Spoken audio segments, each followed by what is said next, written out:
Greetings and welcome to episode 185 of the Words About Gamescast, the weekly video game podcast for Words About Games. I'm your host, Amy Alexander, and I am joined this week by Parrick Welsh. Good evening. That awesome dude over there. He's awesome. Go Well, follow him. thank you. His Twitter handle's on the bottom right. You're Bottom awesome too. right of the screen. I'm awesome too. My Twitter handle's also on the bottom right of the screen. You should go follow me. Basically, we're just two awesome people making an awesome podcast about video game news, even when there's no video game news. Like this week, there's no video game news. Thanks, Thanksgiving, I guess. Everyone's prepping for the Game Awards. Everyone is prepping for the Game Awards. Jeff Keighley was out there doing his tweets. Whoa, we've got loads of awesome world premieres. Well, he's not going to go there and say, we ain't got shit. We ain't got shit. Game Awards is cancelled. Everything sucks. I live with Hideo Kojima now. Yeah. Kojima's free now. We're running away together. I wouldn't be surprised if that was the plot twist of the Game Awards this year. How the devil are you, Patrick? I'm okay. It's very cold. It's fucking freezing. So cold. I was actually shivering. So I went out to get a Chinese for my tea tonight because it's Black Friday week and I'm tired. I'm very, very tired. So I was like, I'm not cooking. I'm going to go and get a Chinese. And I got to the Chinese and the heating wasn't working in the Chinese. And the woman came out and said exactly what you said. Oh, it's cold. And I was like, yes. But yes, if you've come straight from a kitchen, it will be. Can I have some food, please? I'm so cold. It was like I was Jack Nicholson and it was The Shining. And I can't do the Jack Nicholson face, so I'm not even going to try.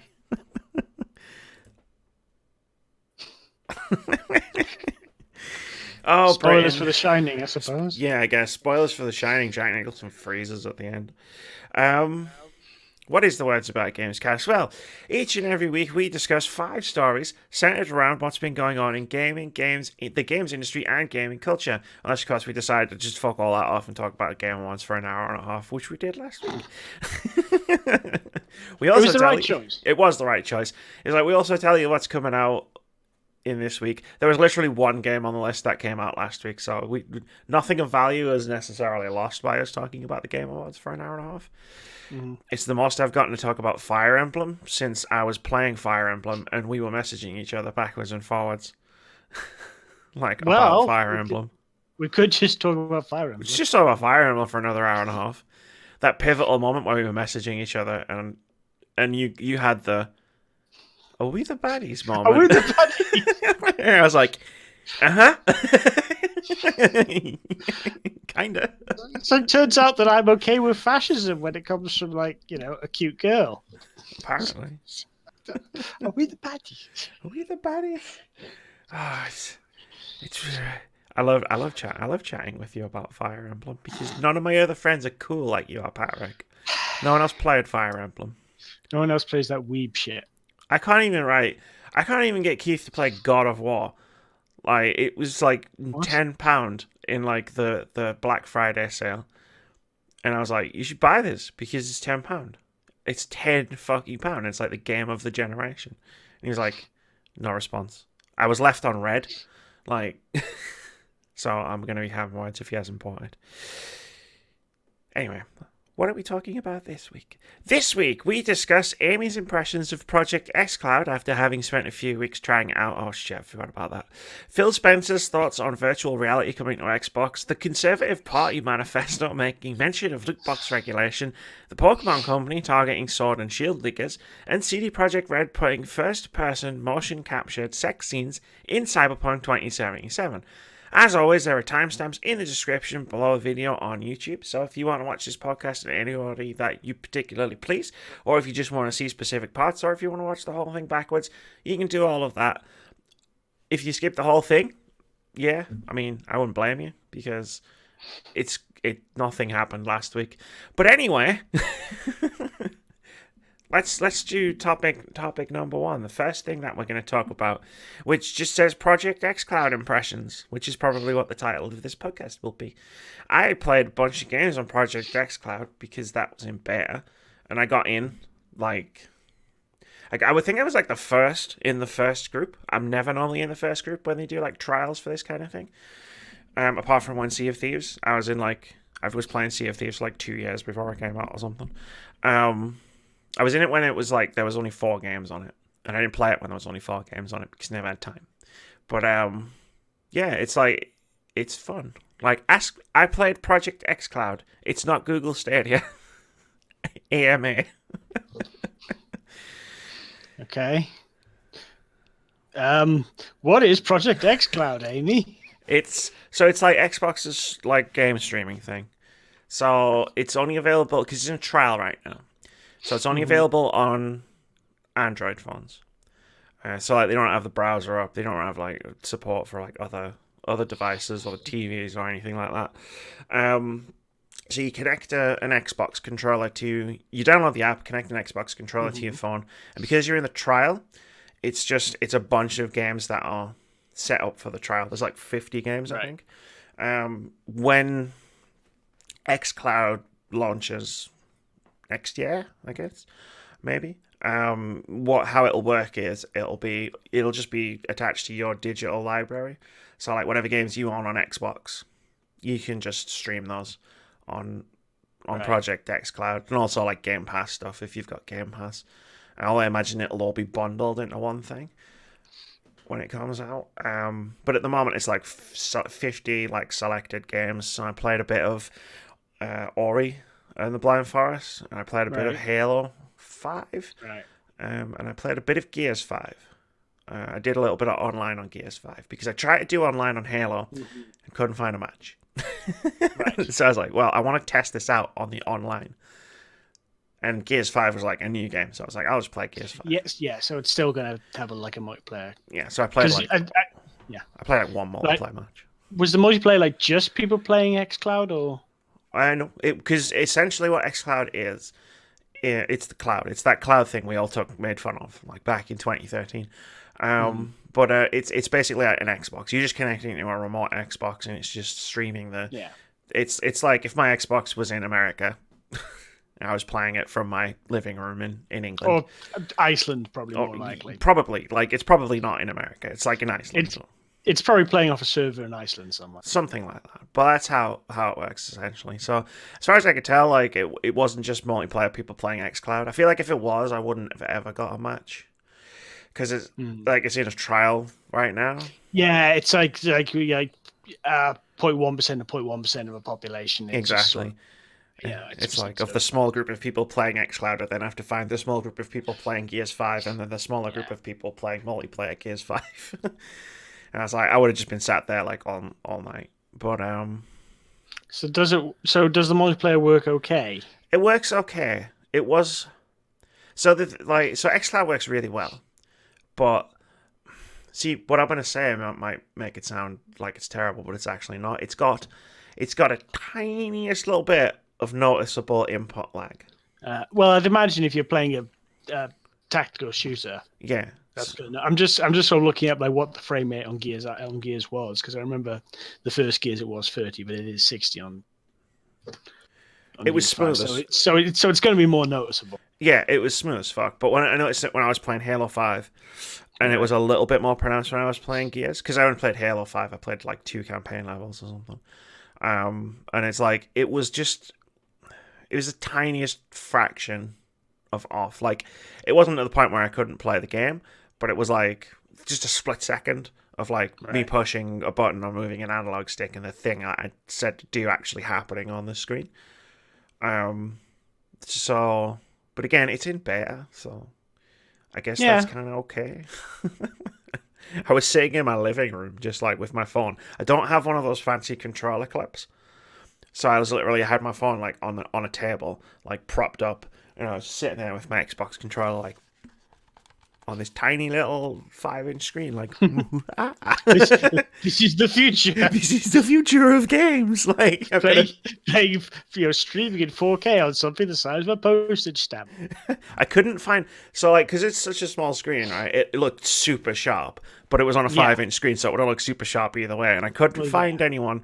Like, I scoured the internet to be like, what's the resolution? Like, what am I looking at this in 4K or am I looking at this in 1080? Well, and I couldn't on find a the phone, answer. on a phone, imagine you're viewing it at however many pixels are in the phone. Yeah, because which is probably less than 1080 when 1080 lines out of phone. Because my phone is like a Samsung, and they're like, we've got this amazing like screen, and it's like it's 2K, I think.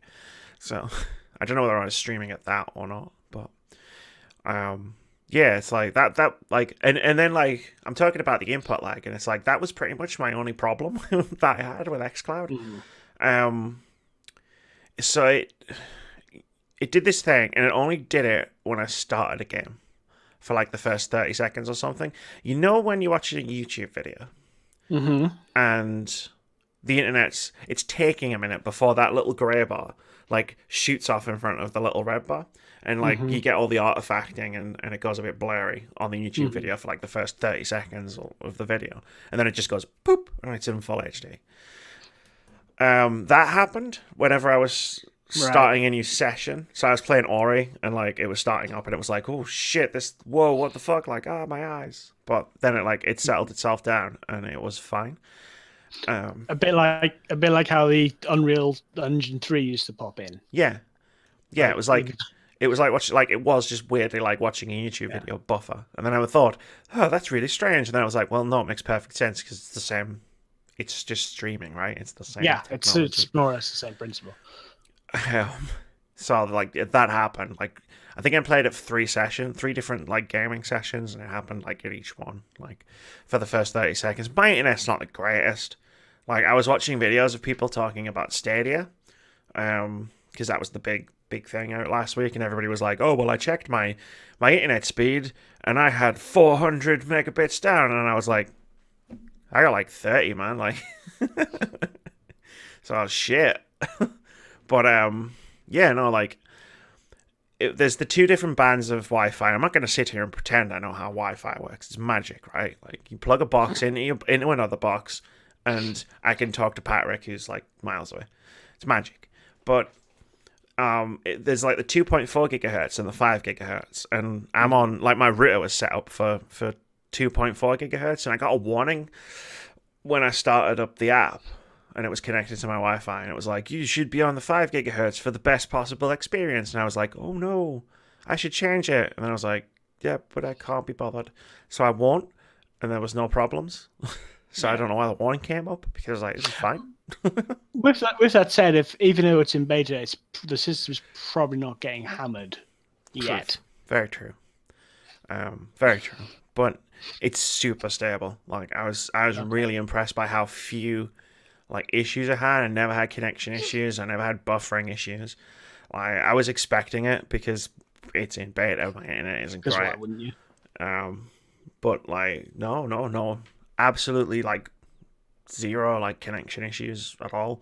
The 3 times I played it, I played it like 3 different times a day because I'm diligent. I played it at night. I played it in the morning, and I played it in the afternoon. Because I wanted to try it like different times. Yeah, I wouldn't have thought of that. I've been doing this job a long time, Patrick. I feel like I should just... That's like, yeah, you just suddenly went a bit Red Dead there. I've seen some things. This ain't my first rodeo, kid. This ain't my first rodeo, kid. Then just pop my headphones.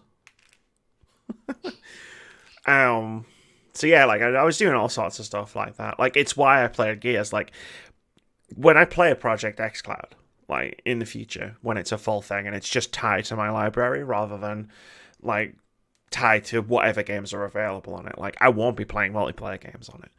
Like, like if I had the option, like if it was the full thing over the past few weeks, what I would have done was I would have used, because I've got one of those weird stand things that comes off your headrest and like holds your phone, so you can just lie down and watch your phone without like holding on to it, I would have just been doing that, playing Star Wars at night, like when I was sleepy and before I went to bed.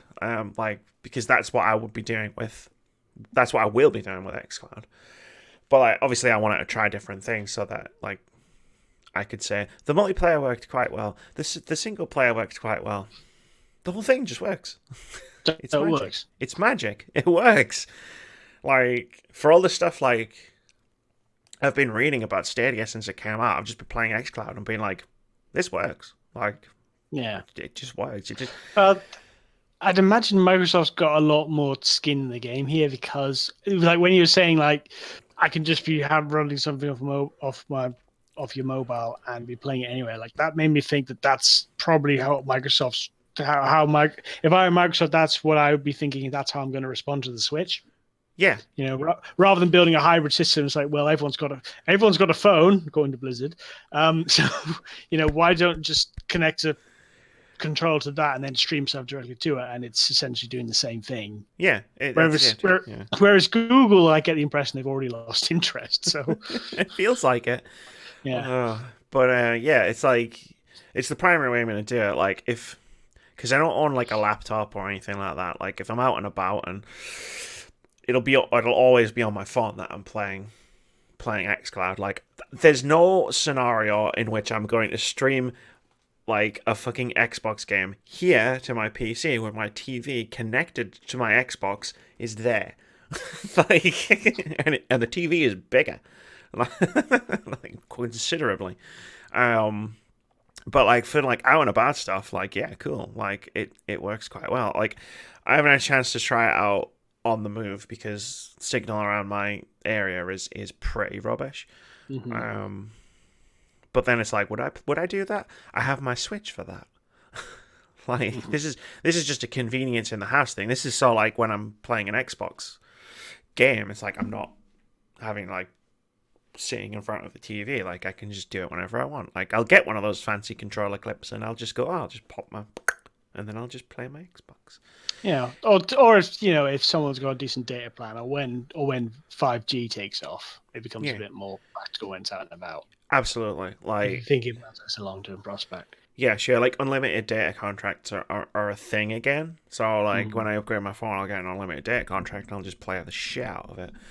But it's also good for like because I've been thinking about like scenarios like as I've been playing like games. And I'll talk about the games as well in a minute, but I've been thinking about scenarios and like when would I use xCloud, and like obviously like the thing with them lying down like relaxing, that's one. But then I was thinking like, well, Keith's got an Xbox, like I could go around Keith's house and like either go on his PC, which is next to his TV, or just like pop my phone out into the controller, hold it, and it's like, oh, we want to play Overwatch, or we want to play Halo co-op. And it's like, cool, we can do it in the same room because I'll just pop xCloud on and like say Halo Infinite. It's like, oh, you want to play Halo Infinite? Yeah, cool. Play Halo Infinite. Like just couch co-op, like right there. Like connect to his Wi-Fi. Just play the game. He's on one screen, I'm on the other screen. We're sitting next to each other. Like, cool, man. Like the more I'm thinking about it, the more I'm envisioning like more and more scenarios where it's like, actually, it would be useful for this, and actually, it would be useful for this, and. Yeah, and that's sort of what I was thinking. Is like hearing you describe it, I'm actually sort of finally, it's sort of like clicking in my mind, like what this is actually for. Yeah, it's the difference between watching Phil stand on a stage and be like, xCloud is this, xCloud is that, X, Y, Z, and it's like, well, I'm playing it, and now because I've physically had a controller in my hand when I'm playing it on my phone, it's like, okay, I can relate this to like my real life, so it's not like. It's not hypothetical anymore. It's like, where do I have my phone? I always have my phone. So what could I do with that? Oh, like I could do this. Oh, I could do that. This is great. Like, just popped it in. Go on. And yeah, at the same time, it's like tied to a hardware. There's like a center to it. Yeah. Like unlike say, not to rag on Stadia, but unlike Stadia, where it's sort of like all happening offshore, as it were. There's no like central unit. So there's like with Stadia as well, like the comparison between that and Xbox, and why I think Xbox has a big edge in the streaming thing, in this like streaming service thing, is because with with Stadia, it's like, okay, I have Stadia. Everyone has, like, when it comes out next year, like after it's done this trial beta, whatever the fuck, Founders Edition thing, everyone's got it. You can just go onto a browser, log in, stadia.google.com, and you can good to go. But you need to buy games. So what Stadia is it's like a fourth console, right? So Switch, Xbox, PlayStation, Stadia. It's an entirely different platform. With xCloud, it's tied to my Xbox account, which means everything that I own digitally on Xbox is available on me. Like, without me having to think, oh shit, well, I want to play this on Stadia, so I need to buy it again. Like, I'm not gonna buy like Red Dead 2 or Assassin's Creed again to play it on Stadia. But like, I own Assassin's Creed like on Xbox, so it's like cool. Like, if I want to play it, I just boop, done, like 20 seconds. And it's tied into Game Pass, so you're getting a huge value prospect from it there. Yeah, so it's like I've got 100+ games in my pocket at all times because I have a Game Pass subscription. What's on Game Pass? Cool. I don't mean like download shit. It's like open the app, and the games are just there. Like there's no like going into any menus. It's literally the app opens, and it's just an alphabetical list of all the games that are on it, and you just pick a game, and it just goes the whole from opening the app to having a controller in my hand and playing a game. Maybe took about 4 minutes, and I was away, and I was just playing. Right. It was awesome. So probably about the same amount of time it takes for something to load up, anyway. Yeah, exactly. Like, well, like if I've downloaded a game and I'm starting it up, and it's going through all of the, like Star Wars always took ages because it was like EA Respawn Star Wars loading. Like it's like it's the same. It's the same thing like as doing that. But yeah, like the games were all super smooth. The controls were was pretty smooth. Again, there was like a tiny bit of input lag. I never had connection issues. And the more I'm thinking about it, so now because I've played it, like in a way that fits into my life and like all the console gaming setups I've got, I'm like actually, I'm really excited. I'm excited, not like super excited, but I am excited for xCloud to be like a full on thing because I'm like I can see the benefits now. I'm like yeah, I can see how this could fit into my life. Now to find out how much it's gonna cost. Well, I mean, I'll pay it. I'll pay it. Like I've been paying $3.99 a month for EA Access for years, and I use it like maybe once or twice a year. But I pay it because it's only $3.99. It's like, well, you know, might as well. I get really neurotic about anything that I'm paying a monthly fee for that I'm not using. Like I cancelled my subscription to Shudder when I realised I just wasn't using it anymore. Fair enough. And there wasn't anything on there. That's weird. Yeah, I do it with like I think there's like a price threshold. I think $3.99 a month, whatever. Like I've used EA Access exactly once this year, and it was to play Anthem before it came out. But like if you go over, yeah, it's great. Hey, saved me some money. But it's like, yeah, if it goes over a certain price threshold, it's like I'm always cancelling and resubscribing to Netflix because it reaches that threshold. It's like, well, I'm not watching anything on Netflix at the minute, so I'll cancel it for a month. But now The Witcher's coming out, and yeah, I'm really looking forward to that. Yes, next month's going to be lit. The Witcher's coming out. Season 4 of The Expanse is coming out. It's coming out on like the same day as Star Wars, which is bold. It's coming out. It's all coming. Yeah, but once you've seen Star Wars, right? It's like, well, what am I going to watch now? Oh, 10 episodes of The Witcher. You go home and you have a cup of mulled wine. You go talk to your aunt and you watch The Witcher. And so those are my xCloud impressions. I'm happy I have it. I don't think I'll keep using it until it becomes the real thing. Because like I want to like it in the way that I want to use it. I just want to use my game, play my games, not the stock library of games that it comes with. I also think there's value in sort of waiting for it to get stress tests, like once the beta's over and it starts properly, because there will be almost certainly something that goes wrong with them, because there's something that goes wrong with everything that launches. If it's online, it's going to go wrong at when it launches.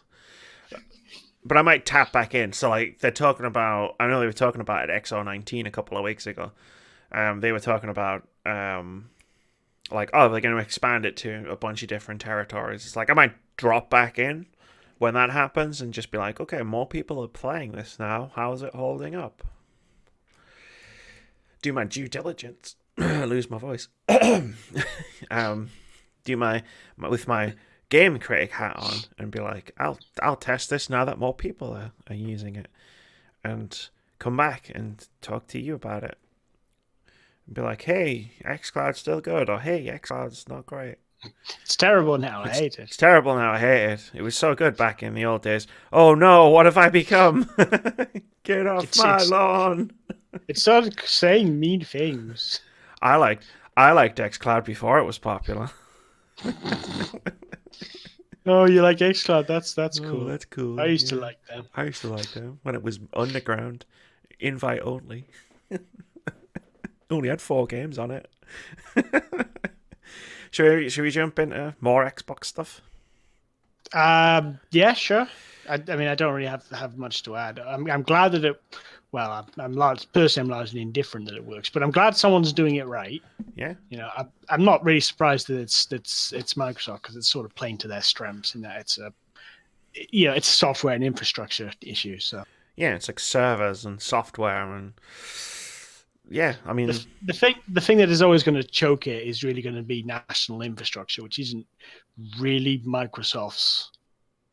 It's not Microsoft's fault or necessarily even Microsoft's problem, but I would kind of hope that if a company the size of a Microsoft or Google, if anyone's going to sort of like drive the need to improve the infrastructure, it's going to be them. Yeah, but I think they're pinning a lot of their hopes on 5G. Yeah, plus the infrastructure at some point is going to improve naturally. Like at some point, broadband's going to get better. At some point, like internet in general is going to get better. And so, and this is going to come up in the next thing we talk about as well. I think there's value in having the setup already there to take advantage of it. Like, if you're doing it the other way around, it's like you're playing catch up. But like when 5G happens, or when the government gives us all free fiber broadband, the like xCloud's already going to exist, so it's already going to be there. So it's like if you suddenly find yourself with faster internet on your phone or a faster home internet connection, it's like, oh, well, now I can take advantage of this option. It exists, and then like it'll bring people in. Also, I'm really looking forward to free fiber broadband. That's totally going to happen. Although apparently it is communism. Yeah, it's well, no, this the first thing that Lenin did when he took power was introduce free fiber. But oh no, wait, what was the first thing he did? Oh yes, introduce electricity, like across the entire Soviet Union. That sounds like apples to apples to me. That's like fucking communists, building infrastructure. Fucking communist. I mean, internet. I'm not trying to whitewash it. Did terrible things, but it's, for God's sake, free broadband for everyone is communism. No, it's shut up. I can't wait until we get to the thing about the manifestos. But for now, let's do number 2. Phil Spencer said nobody's asking for VR on Xbox. This is from okay, Boomer. This is from Matthew Handaran over at GamesIndustry.biz, who writes, Xbox boss Phil Spencer has quashed the idea that virtual reality will have a role to play in the company's next console. In simple terms, quote, nobody's asking for VR, end quote. Speaking at Survivor? I have no idea. Steviva. Speaking at Stevavas at XO19 in London, Spencer was questioned on a statement he made in 2016, which suggested that VR would arrive on the Xbox platform when the medium moved past demos and experiments. Spencer made it clear that he was not trying to demean the work that people are doing in VR. However, he has also made it clear that the market has not progressed to a point where there is enough demand within the Xbox audience. Quote, I have some issues with VR, Spencer said. isolating. And I think of games as a communal kind of together experience. We're responding to what our customers are asking for, and nobody's asking for VR. End quote. There are, Spencer continued, places to go get VR experiences, and Xbox players are very aware of the options in that respect. This means hardware like Oculus Rift and Quest, HTC Vive and Valve Index on PC, and, of course, PlayStation VR from Microsoft's chief gaming rival Sony.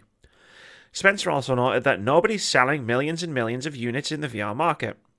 It isn't clear whether Spencer was referring to hardware or software, but his statement could apply to either category. PSVR had sold 4.2 million as of March 31st, 2019, not millions and millions, while Beat Saber had sold 1 million units by the end of the same month. And then there was an update. Phil made a tweet responding to some feedback on this interview, which I found via Push Square. Some user called @Vicious696 replied to something that Ryan McCaffrey and Phil Spencer had said, saying, I don't think the issue is Xbox focusing on building up their games lineup. It was the way VR was dismissed as a novelty not worth pursuing when it's clear that there is a huge AAA investment by Valve, Sony, and Oculus. In my opinion, just say it's not a focus now, but we're leaving the door open. To which Phil replied, excuse me, fair feedback. I've said publicly I love how our industry has pioneered AI, physics, 3D, RT, retweets, Rooster Teeth. Hang on. Thank you. VR, AR, etc. Russia Today, Radio Times. For us, it's about focus on our innovations right now. I've played some great VR games. I got to play Half-Life Alyx in the summer. Amazing. It's just not our focus with Scarlet. Some interesting takes from Phil there, from Uncle Phil. No way, if that was a character in Fresh Prince, I can't call him Uncle Phil. I'm guessing it's not Windows RT, which is a discontinued operating system. Probably not. Real time, but real time. Radiation therapy, respiratory therapist. Xbox is weird, man. Well, whatever it was. Whatever it was, it's apparently a really cool innovation. Tell us in the comments. Yeah, thanks. Somebody could point out what RT is. What are your thoughts on this, Patrick? I don't disagree with him. I think he's, as much as it's easy to sort of dunking him, get off my lawn. I was like, I don't think he's wrong in that. I think what he's saying is that VR is not a mass market proposition that's worth putting in the console. And I also think I think in the back of minds, I think Microsoft was very stung by the failure of Kinect. Very stung. Or at least Kinect for the Xbox One, because that drove up the price of the console at a time when they were already getting shit for the problems with the Xbox One. So it might well be as simple as, well, is this worth our time and investment? It's kind of weird coming from Microsoft, because you expect them to be experimenting with this kind of thing, and I can almost guarantee you cash money that somewhere in Microsoft there's an R&D department working on some sort of VR system for Xbox, just because that's how these things work. But whether or not that means we see anything publicly is another story. I'm kind of with him in that I still don't see VR as a mass market prospect for most people, and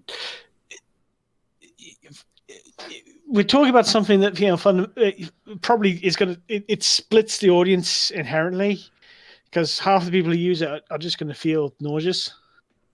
Like I'm starting to wonder if VR can ever be really a practical thing. And he's not wrong in that. I don't really feel like it has really infiltrated the AAA space for the most part. It's mostly just weirder, cheaper novelties and indies. It's true. It's true. You know? It's true. Yeah, I broadly agree with what he said. Well, specific things that he said where I'm like, that no, bad feel, rolled up newspaper, bad feel. Go back to wearing t-shirts and blazers. But for the most part, yeah, he's kind of right. The thing you hit on there about it being niche is pretty accurate. I've been a major sort of, I don't know, spokesperson for VR since 2014. When I first got to try it at EGX. And what I've watched it evolve from, hey, isn't it cool? check out this weird ass demo, like to hey, here's Alien Isolation, have fun, fucker. And like all the way through to like, I think it's only just it's horrifying but cool. Yeah, I'm sure. I got stabbed through the chest by an alien, and I looked down, and there was all my experiences playing VR. I can't play for more than 5 minutes before I start to feel ill. Yeah, see, that is sucky because, like, as someone who doesn't really get motion, like, there's only one game that's ever really got me with motion sickness, and it was down to the way the camera was like designed for the game. Not necessarily like because I get motion sick in VR. Like I've played a bunch of games and it just doesn't happen. Like for me, like I can play it and that sucks. Whenever someone tells me that they get motion sick when they're playing VR, it's like that sucks because VR's really really fucking cool. And I wish like we had a way where it was just like everybody could just enjoy it without feeling nauseous. Like I remember that famously at our charity stream last year, like fucking we lost Keith halfway through because he tried to play a VR game and that was it. He was done, like from being sick. Yeah, bless him. Like he's gutted because there's things he wants to play. It's just like he can't. Yeah. But like in terms of it being a niche product, like yeah, you're spot on and he's spot on because it's not like an expensive niche project as well. Yeah, it's not like buying a controller. Like it's not like even like investing in an elite controller or like a nice headset for your console. It's like the buy-in is many hundreds of pounds. Yeah, no one's going to go into Argos and just think, oh, I'll just get a VR headset while I'm here. It's like it's something that you have to be. That's the thing that you're going after. It's not impulse buy territory. No, and I don't think it ever will be.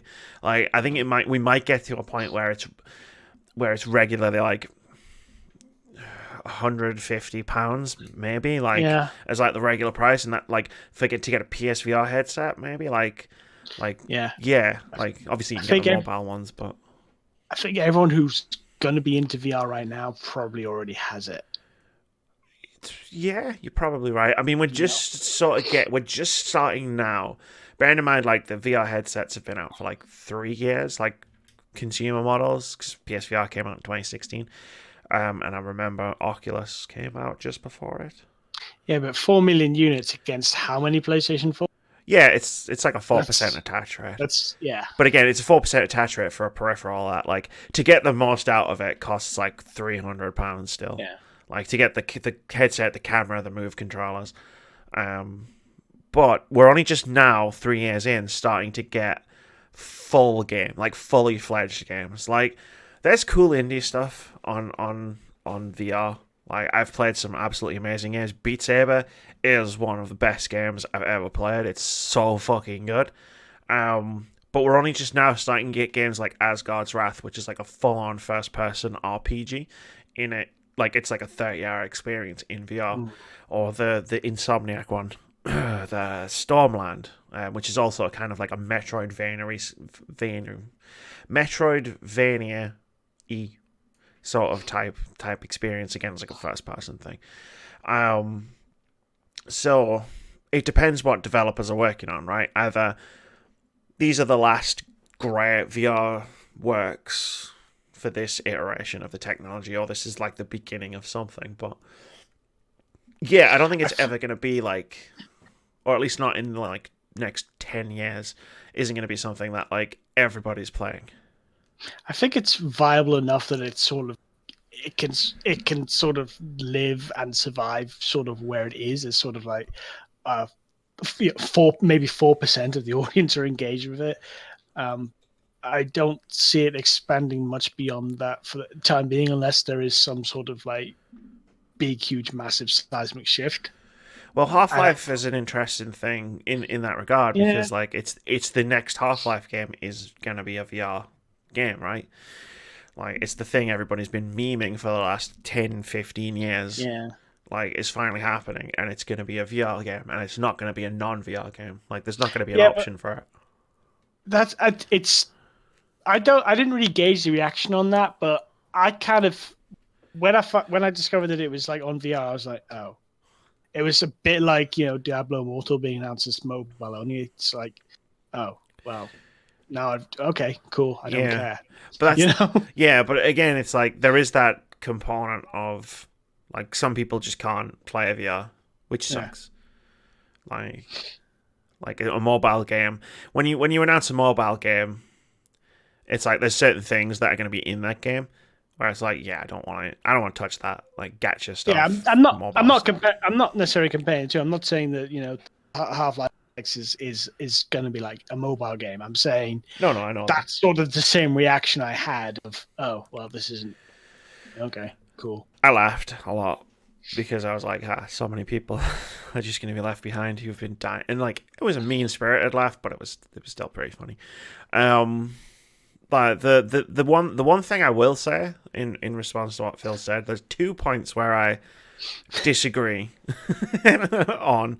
Get him, with Amy. Phil. The first point is, nobody in our audience is asking, bitch, I used to co-host an Xbox podcast. I can tell you categorically that there are people who in the Xbox audience who want VR. Like it. Yes, but I think it's important we try not to be too parochial about this. He's like what the president of what's his title again? President of VP of something. Yeah, he's like VP of the Xbox division.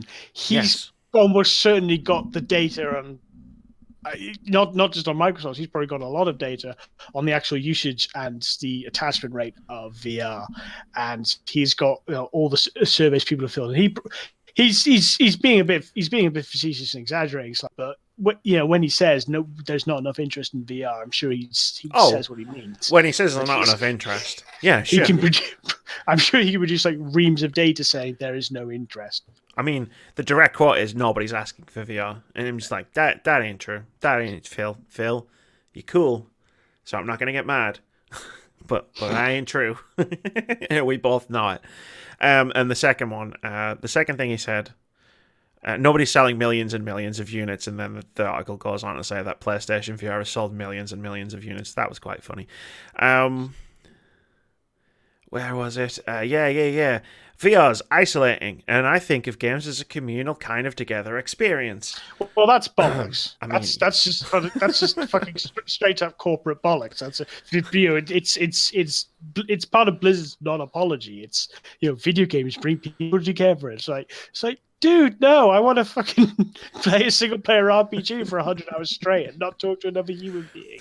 Screw you. I just talked about what the thing I would do. The number one thing I would do with my Project xCloud when it comes out is attach it to my bed, lie in bed, and play games by myself. Don't tell me. Yeah. Oh, yeah. Sure. Yes, video games are so communal. On the flip side of that, number one. Like Star Trek Bridge Crew and Keep Talking and Nobody Explodes, two of the best multiplayer games I've ever played in my entire life. I can't play Keep Talking, No One Explodes. It makes me anxious. It's so stressful, but like it is also like one of my favorite multiplayer games ever. And like number two, when I got my PlayStation VR, one of the first things that happened was I took it to Tom's. Because we were going to play this wasn't when I first did it. Tom and Keith came up and we played all the VR games. Like I got sent codes for like just about the entire launch library. So we just sat down for an entire weekend and just played VR. In January when Resident Evil 7 came out, I took all of my stuff down at Tom's house and played Resident Evil 7 in VR the entire time. It was us two and people like his housemate came down to watch and people were coming around. And I took my headset to a friend's house for like a party. It was like everybody was just hanging out, but it was like, we'll have this and people can play this, and it was like this huge thing with like 20 people, like all just like playing fucking Batman and Riggs and some other games that I had. And it was like it was this huge communal thing. So like, VR is isolating. Bollocks is VR isolating. Well, it. How much of that was here's the new toy that we get to play with? No, it's true. But then also on the flip side of that, once the novelty wears off, it is just about sort of putting a thing around your face and going off into a fantasy land where I like going off into fantasy lands. I was Batman. Well, yes. Listen, I've spent my entire fucking life going off into fantasy lands, and the reason I do is so that I can get away from people. I was Batman. I did a bat dance in front of the mirror. It was awesome. And but also, like, I've been a Star Trek character for like many hours, and I was pushing the buttons, and I argued about how I had to wear a skirt and everybody else got pants on the bridge so much that the person who was the captain at the time hit the red alert button and told us to shut up. Wow. What an enlightened future, the 24th century. It sounds like the present day, except I was on a spaceship and shit started exploding. There were Klingons off the starboard bow. But my point is, it doesn't have to be an isolating experience. It's not more isolating than Star Wars, playing Star Wars in bed. Like, you know what I mean? It's like it's sort of business speak bollocks. It's like, well, we're not going into this because it's an isolating experience. Like, bullshit. If this had sold 100 million units at launch, you would be going into it. And so you're not going into it because it's not profitable. That's fair enough. Yeah. I think at some point in the future, it is going to be a big deal. Like, but right now, companies that are invested right now are investing towards the future, not necessarily the present. I think for starters, the controllers have to get better. I think we need to be in a position where it's wireless. Like before it even starts, it starts picking up because Jesus Christ, setting up PSVR is complicated. Yeah. and that's wires everywhere. Should be the simplest option. Yeah, and that's plugging that into a console. So that's before you go into like PC settings and like. If Sony come out at E3 or whatever event they're going to do next year where they're talking about PS5 and they're like, we've got better Move controllers like for optimal control, because the Move controllers weren't designed for VR, they were designed as light guns essentially. Like if they were designed to be an ersatz version of the Wii controller. Yeah, it's like we've redesigned the Move controllers so they're specifically designed for VR. That's my mouse pointer. And it's cool. Does it have like precision movement controls like the Wii Motion Plus did?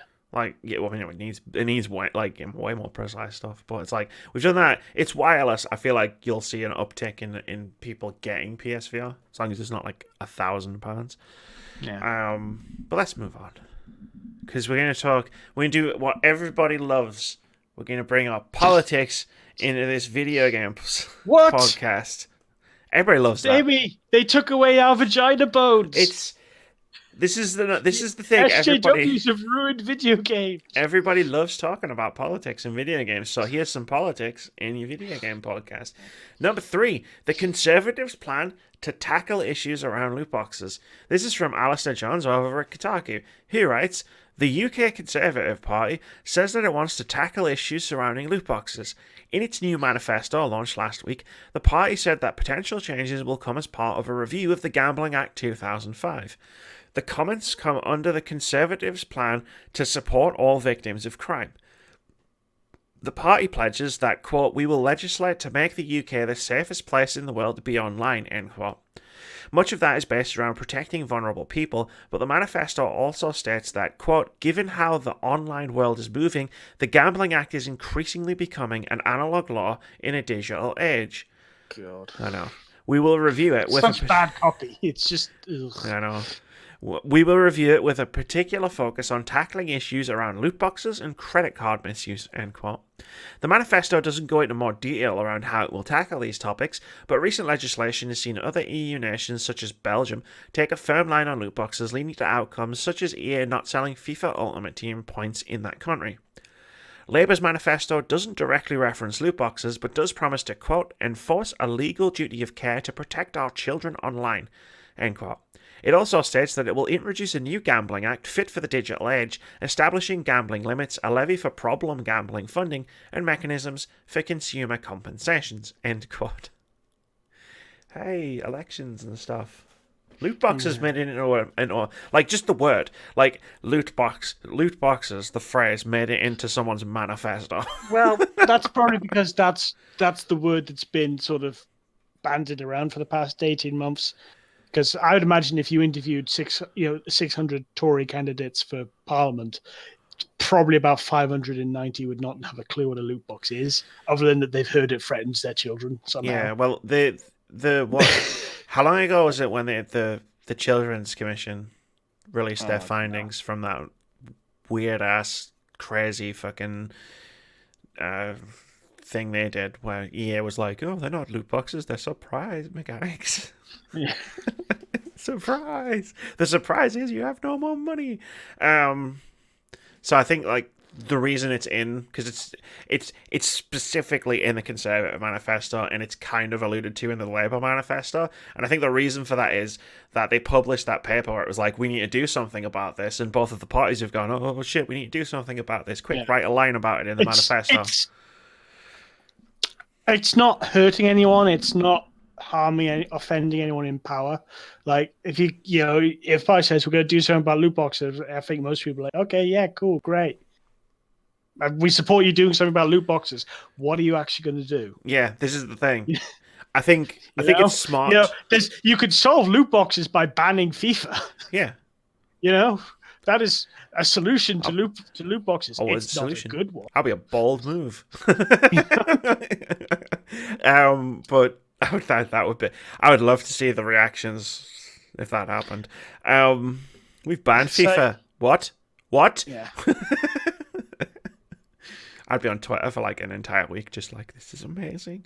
So when they say we're going to support all victims of crime, it's like, well, loot boxes aren't criminal. That's the point. Yeah, no, loot boxes aren't criminal, but also I kind of read that sentence from a major political party. We're going to support all the victims of crime, and just kind of go, yeah, well, duh, I'd hope so.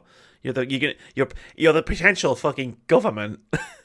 But loot boxes aren't criminal. Well, also, it's not to get too much into fuck the Tories, but fuck the Tories. Fuck the Tories. Please don't vote for the Tories. I am wearing red for a few reasons. One of them is just please vote for whoever's got the best chance of being the Tories in your constituency for all our sakes. They've been in power for the past 9 years. They've had plenty of opportunities to do something about loot boxes. Yeah, this all blew up in 2017. It was only 2 years ago. Like they could have solved again if they hadn't been, busy, distracted by something else. Is that an elephant? Is that an elephant in the room over there? And here's the thought: maybe it would be better. It would be easier to deal with this issue internationally if we were part of some sort of trading bloc. I don't know what you're talking about. With our European partners, but would you call it a union of some kind? Yeah, well, some sort of community, some sort of market where we have common values. Maybe some sort of movement kind of that is unrestricted. Maybe if we cooperated with our European neighbours, we'd have a better bargaining position against predatory billion-dollar companies that are happy to sell gambling toys to kids. Just not to politicize it too much. Not to get all political up in this video game podcast.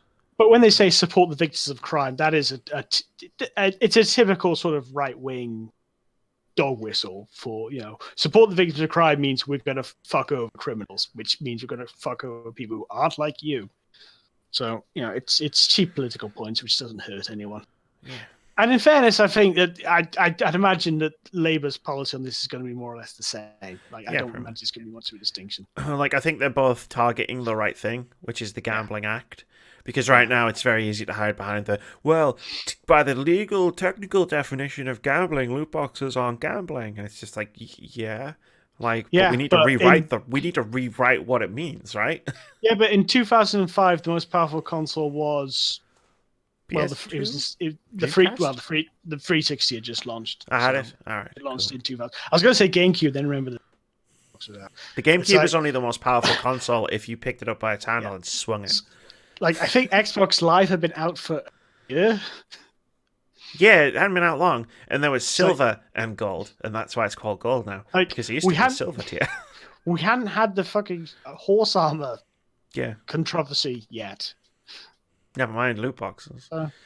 Exactly. We were only just getting outraged over the fact that we had to pay for Xbox Live Gold because it was free on the Xbox. It's all coming back to me now. I used to play Halo 2 on Xbox and it was free.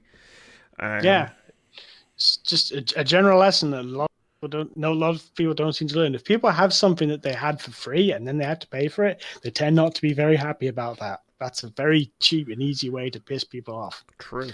So yeah. Politics. Again, when they say something, when they have something specific to say about it, call me. But until then, it just feels like, not to bash the Tories too much on this, because at least they're addressing it. But it's cheap political points. You don't get points for saying we're going to do something about loot boxes. Yeah, exactly.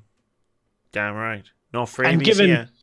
And given might as well be equal opportunities. Given Labour's past track record on rather nanny stage-ish regulation of video games, I don't think that their approach is necessarily going to be better or worse. I mean, hey, I said it since on this particular matter.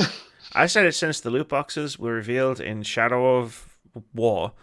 Before that came out, I was like, I don't want any governments regulating this video games, but it'd be great if it didn't have to happen. If they don't stop doing stupid shit, they're gonna get regulated, and we're all gonna have to put up with it. Yeah, go figure. I was right.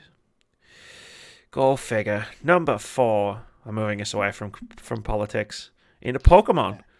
Pokemon launches legal battle against politics in Pokemon. Again, nope, not at all.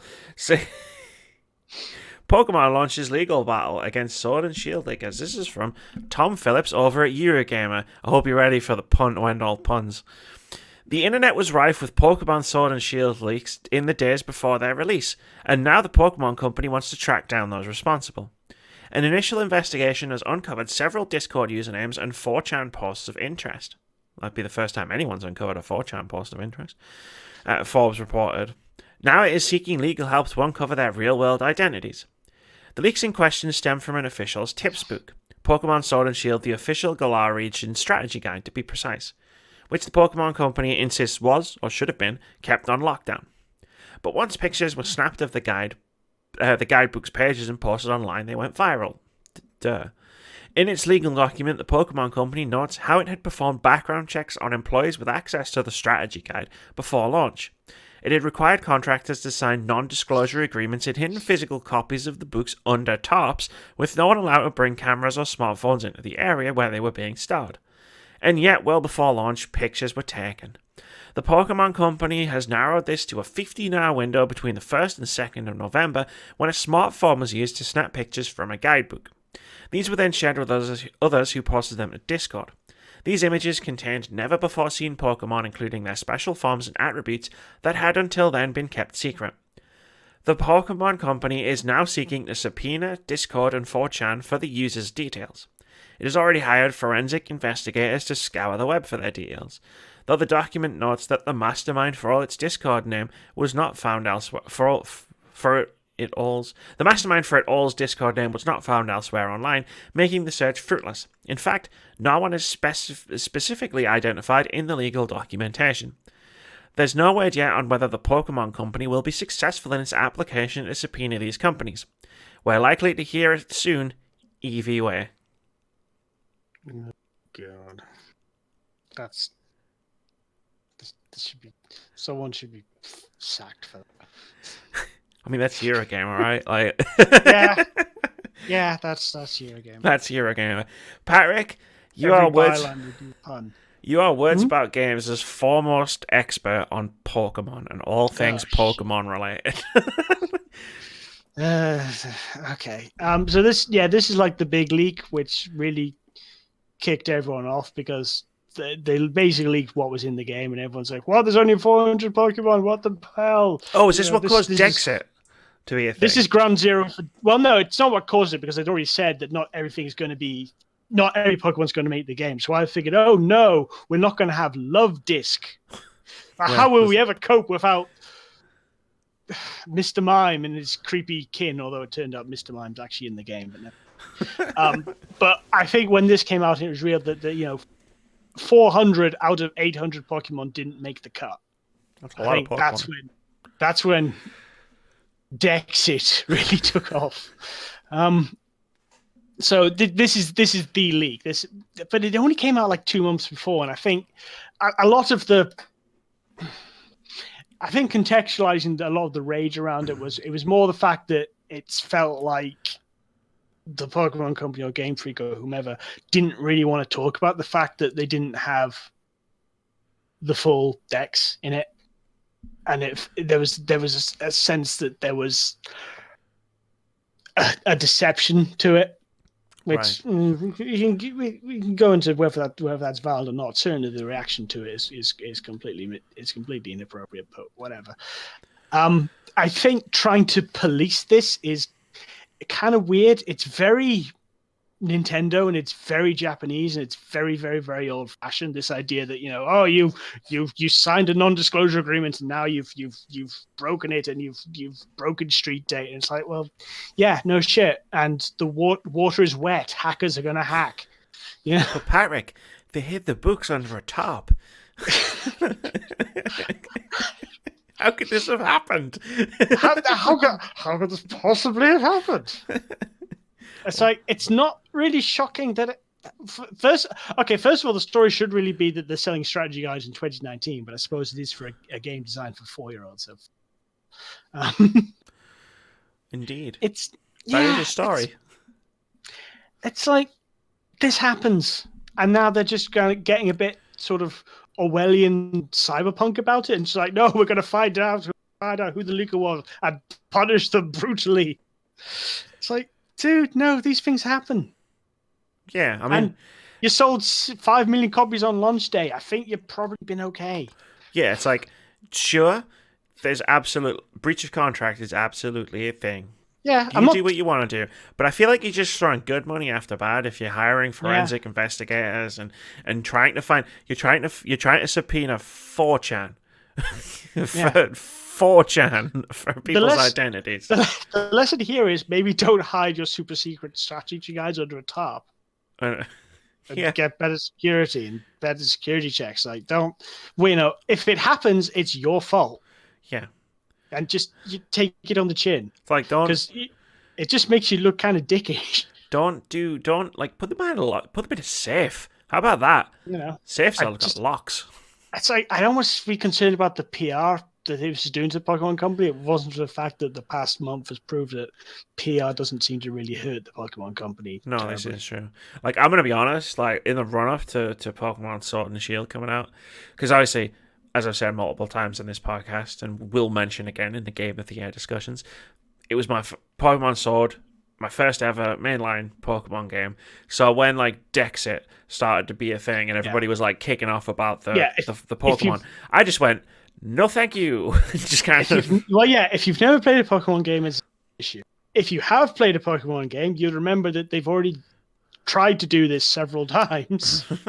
Like every couple of generations, they try to sort of Pokedex, and it doesn't stick because guess what? Their business model is in the next 2 years they'll release an updated version of Sword and Shield, which will have, if not the full dex, then a significant portion of. I mean, I'd imagine it would have to be the full dex, otherwise people will kick off again. But, at this point, probably will be the full dex. Yeah, in 2 years' time there'll be a new version of this dex. But I did like once the negativity started, and it started becoming that thing of.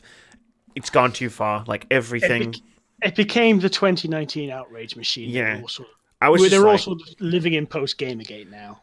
Yeah. I was just like, I don't need to cover this on the podcast because it's not that big a news story. It's not a story. So I was just like, I'm just going to ignore it because I just want to go into this Pokemon game being all like, this is my first Pokemon.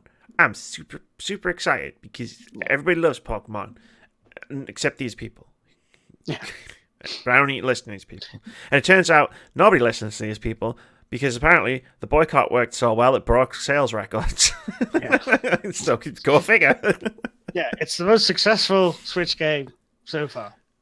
Already. It's like, well, I could have told you it was going to do that. Yeah, it's like, if there's one thing I've learned from 2019, it's like boycotts don't work. Yeah. Ever. If I ever see a hashtag boycott whatever, hashtag boycott the game name, right? I know in a couple of weeks later, I'm going to be reading the MPD and it's going to be number one. Like, because NBA, WWE, Pokemon, Borderlands, these have all had boycott movements against them. And they've all failed so spectacularly. They're the best-selling games of all time in their franchises. Let's talk about something completely not funny. Super serious. Patrick, get your super serious mode on. We're going super serious. Serious. Number 5. Cyberpunk 2077 will have mocapped sex scenes. It's already failed. It's already serious phase. It's already failed. I got a whole story to read here. Sorry. This is from Andy Choke. That's kind of the story. That is kind of the story. Andy Choke over at PC Gamer, who writes, CD Projekt Red said during a recent community event in Warsaw that its upcoming RPG Cyberpunk 2077 won't be quite as long as The Witcher 3, but will make up for it with a greater degree of replayability. It also revealed a little bit more about the game's sex scenes, which are apparently being given plenty of attention to ensure they satisfy everyone.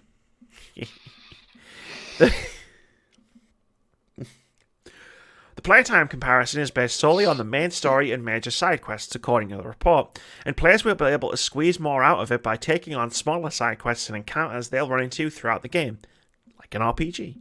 The studio also said that Cyberpunk side quests will be more branching and intertwined than they were in The Witcher 3, and that choices players make will have a much greater impact on plot, progression, and outcomes, which is presumably where the increased replayability comes from. Some of the information contained in the summary was already known, but other bits are new. The author says, I think. The day and night cycle will impact gameplay. For instance, darkness reduces visibility in crowds, which can make it easier to get into places you're not supposed to be. But dynamic weather will not, although NPCs will react to it. As for those sex scenes, CD Projekt Red has previously said they'll be seen from the first-person perspective, as will all other cutscenes in the game, in order to avoid breaking immersion. During the Q&A, the studio said it's also done, quote, a lot of mocap, end quote, for the sex scenes, which should be interesting. I'm really not sure how the developers are going to combine motion-captured FPS, that's first-person sex, by the way, without setting off AO alarms at the ESRB. But if nothing else, it emphasizes that CD Projekt isn't going to dodge the naughty bits with tasteful strategic fade-outs. Thoughts? Because I read the headline, and then I was like, oh, mocapped sex scenes, okay, yeah, sure. Because like, I'm thinking like Mass Effect, Dragon Age. And then I went, wait a minute, isn't Cyberpunk a first-person game? So then I clicked the thing and read the story, and I was like, yeah, it's a first-person game. Which has been done. I can think of 2 games which had first-person sex scenes. So one's Far Cry 3, and the other's Fear 2. Yeah, one's... Wait, I remember those. Wait. One's kind of politically incorrect and racially charged, and the other is a flat-out being raped by a ghost. Yep. So... Yep. I don't know why those ones spring to mind. No, you're right, though. Yes, I remember being raped by a ghost in Fear 2. Yes. It was really scary. It was really scary. And then didn't she immediately get pregnant? Fucking went there. Yes, it's like spoilers for Fear 2. Sorry, spoilers. Yeah. It turns out in Fear 2, the antagonistic ghost is trying to rape the main character and to impregnate herself with her psychic baby, and it's portrayed as seriously as possible. Yes, like it's really scary. It's all straight-faced. It sounds ridiculous. But it's not. It sounds ridiculous. It's not. It's really quite effective. Yes. This sounds ridiculous. This sounds a bit. I want to okay. So here's the thing, right? Before we get into dive into first-person sex scenes, there's one thing I need to say about this. Like, cool, whatever. Cyberpunk's gonna have sex scenes in first person. I'm glad it's got sex scenes in it. I think more games should. Yes, 100%. Explicit sex scenes. I think that there's a, and it's because, of course, the audience. Big, but I think there's inherent prudery. Yes, in games. I 100% think that we did a podcast topic on it years ago. Like sex and romance in video games, so much more, all of it, getting in there. Yes, absolutely. Because, but no, there's no but. There's just something. This is where my mind. Yeah, well, there'll be plenty of. I mean, there's going to be a lot of but will there be stuff? Oh Jesus, Right, okay. I'll talk about where my mind went with this because there's one question I need to ask first, which is how gay is this going to be? Like how queer is this sex going to be? David, I think I've established that it's going to be pretty gay in Cyberpunk. Because I'm all over that. Like, when I thought about it, I was like, oh, it's going to be like heterosexual sex. I mean, which is fine if you're into that kind of thing. Ew. But I don't want to see no one. I don't want to see no dick coming towards me. Ugh. And I was like, whoa, wow. but if this is like really queer, I could be super into it. But and like really weird as well. But I feel like at this point, I'm just asking to be kink shamed, so I'm just gonna leave that alone. Bear in mind, it's coming from CD Projekt Red, whose track record in shall we say, transgressive sexuality. Yeah, best. It gives me that gives me pause. But then I think about like how sex could work in a cyberpunk world with all the enhancements and augmentations and stuff, and I'm like, I'm interested. That's great. If you want that, I think you're probably going to need to read a book, because I don't know that it's necessarily. I don't know if CD Projekt Red is necessarily the studio to handle this, being how 90% of the female cast of The Witcher 3 had their boobs hanging out. Yes. Like, I think it's going to be kind of porn. I worry it's going to be a bit porny and a bit male gazy. Yeah. Like, if it's a cool, just sex scene, I'm in. Sorry. I'm in. But if it's just porn for the sake, if it's just porn for being the sake of being pornographic, it's like, well, I'll just watch porn. If it's like Dragon Age Inquisition, which I think handled sex and romance really well. Iron Bull scene, right? And explicitly, The Iron Bull scene was amazing. Yeah. Yeah, the Iron Bull scene is great because it's funny and it's a great character moment and it's good-natured. Yeah, if it's stuff like that, great. If it's just, moaning, writhing, and staring at boobs, it's like... If it's like, there's some boobs and I'm thrusting, or I'm being thrusted towards, it's like, well, fuck this. Literally. Yeah.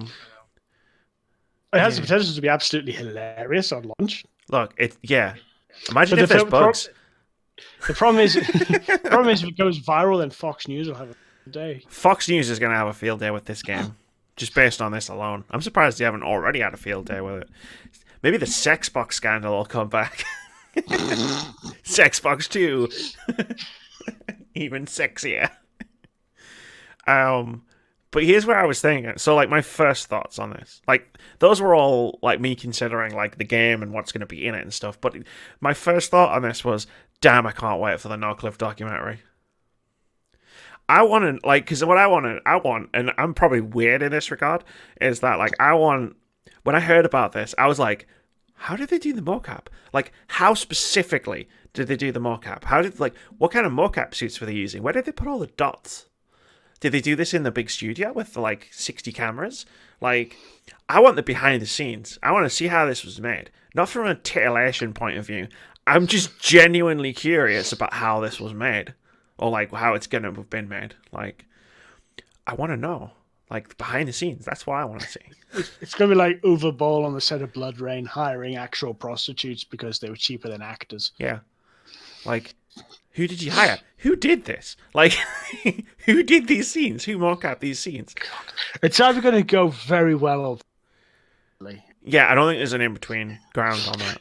Like, it's either going to be, yeah, awesome, or shit, this went horribly wrong. I better hope that game's polished at launch. Oh, it's going to be a bug fest. All right, Let me rephrase that. They better hope these scenes are polished at launch. Oh, I'm sure there will be.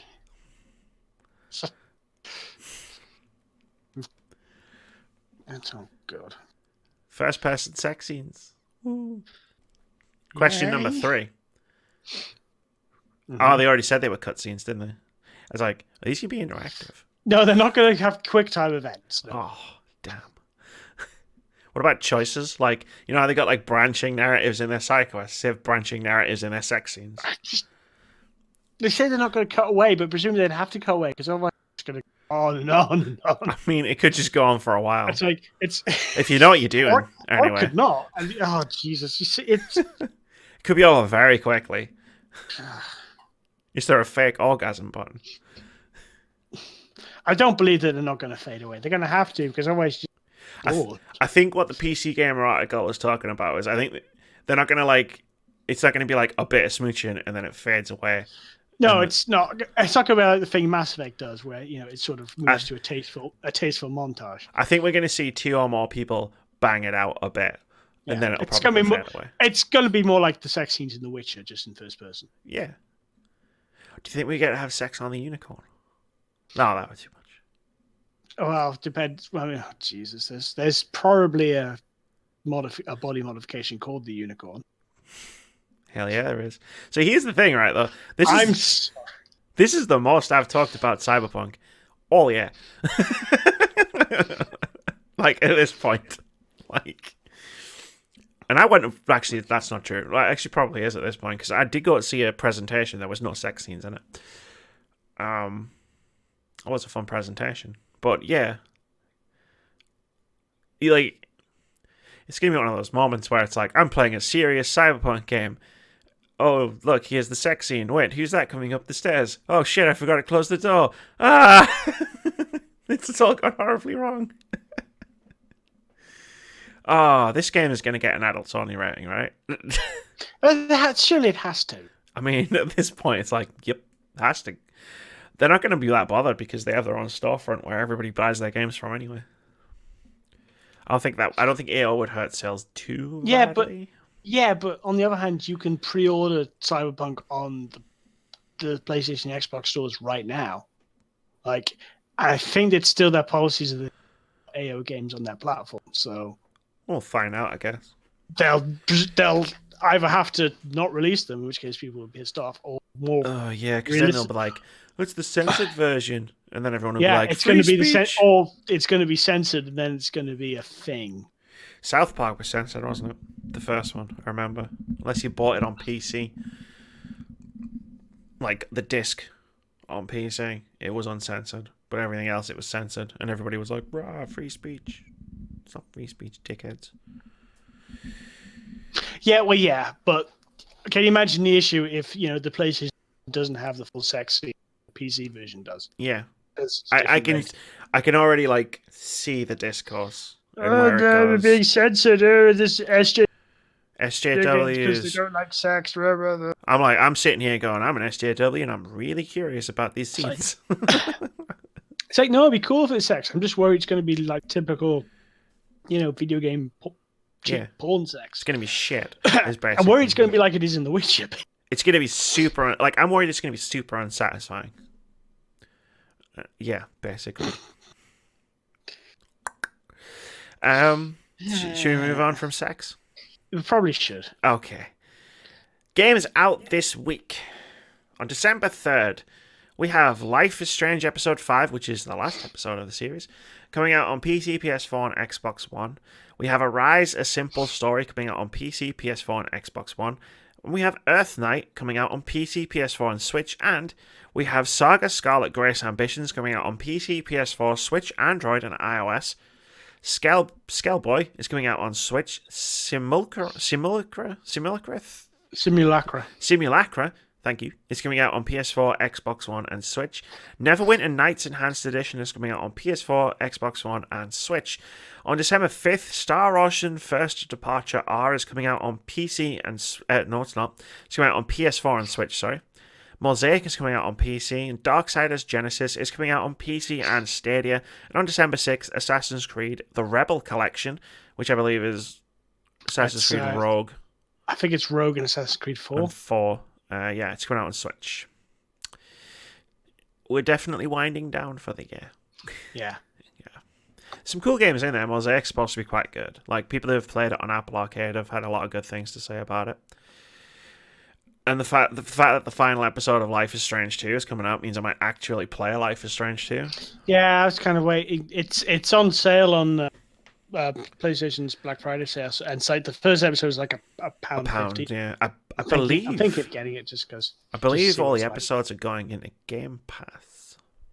I think they're all in Game Pass because I think that was a thing. It's time for everybody's favorite game. Let's guess the OpenCritic score. So last week I forgot to announce the winner of the weeks before, of like 2 weeks ago, where there was one game, Shenmue 3. I decided to change because I was gonna leave it because I wrote it in the notes as to what the score was at the time we recorded the last week's podcast, and I was gonna leave it, but then when I looked it up, I was like, it's even better now, because it was 70. But it was 71, like today when I looked it up. And Patrick, you actually guessed that it would be 71. So yeah, you actually guessed the correct number. You got the OpenCritic average spot on. I guess 77. The nostalgia goggles didn't happen. I did hear reviews that were like in the 90s. Like some people really, really, really, really like 73.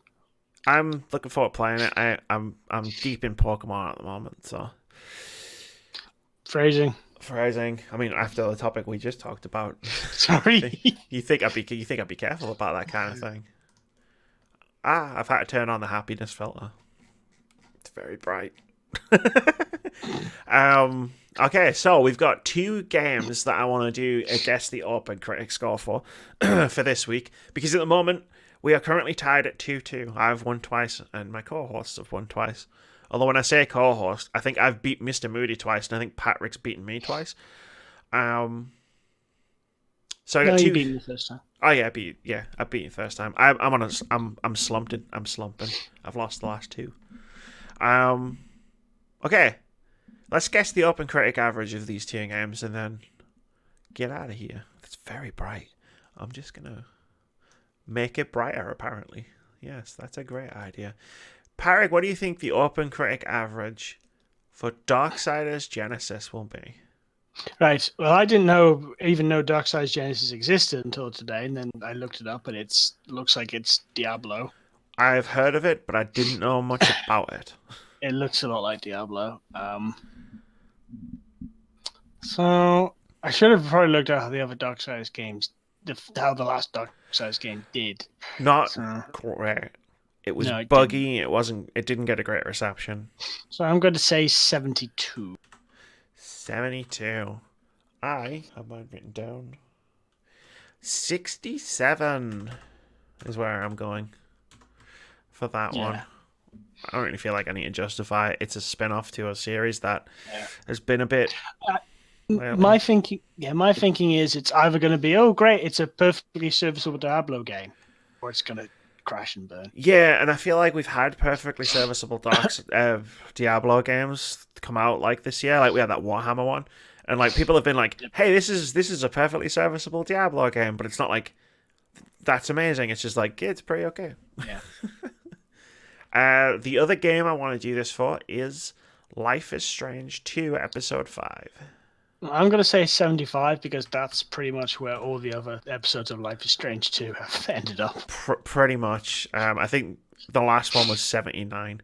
I'm going 80 because it's the last episode of the series, and I feel like if they stick the landing, it'll bump the scores a little bit. The endings to both Life is Strange and Before the Storm are both really good. Yes. So I feel like it'll be like the highest rated in the apart series. From the very last shot of Before the Storm, which is just depressing. I still, you know what? I think we had this conversation last year, and I was like, I still haven't played Before the Storm. Well, the very last shot of Before the Storm is someone taking photographs as a phone goes off and isn't answered, and it's just... Okay. I don't think I need... Yeah. I don't need any more information. I think I know exactly what you're talking about. Yeah. Oh, boy. Yeah. Video games are fun. That is going to do it for episode 185 of the Words About Gamescast. Even though there was no news, we still managed to get in at our usual running time. Good job, Patrick. We're good at talking. Thank you for joining me. Yeah, I mean, we're good at stringing words together for a set amount of time. Go figure.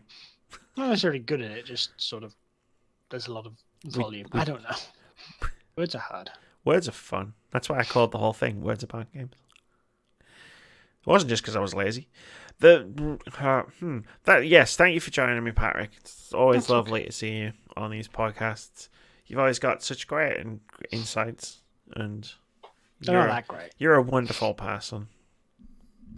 So there, I said that. Still suck at outros though. What was it? Like, share, subscribe. Like, comment, share, subscribe. Smash something. Comment button. Smash your monitor. Smash your ma. Smash. Comment.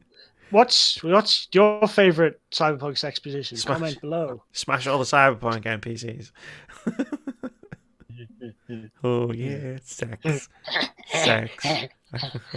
Can't wait to get banned for trying to Can't wait to get banned for streaming this on Twitch. You could just not go straight to the sex scenes when you're playing on Twitch. I am going to get, like, whether I play this on Twitch or not, I'm going straight for those Or just cover the screen, just like, no, cover your shame. Yeah, and then comments will be like, that's not how streaming works. Ah! I've covered my own eyes. I can't see it, so therefore it doesn't exist. But then I'll be like, oh, that's going to do it. My hair's falling out. Say bye, Parik. Let's get out of here before this gets worse.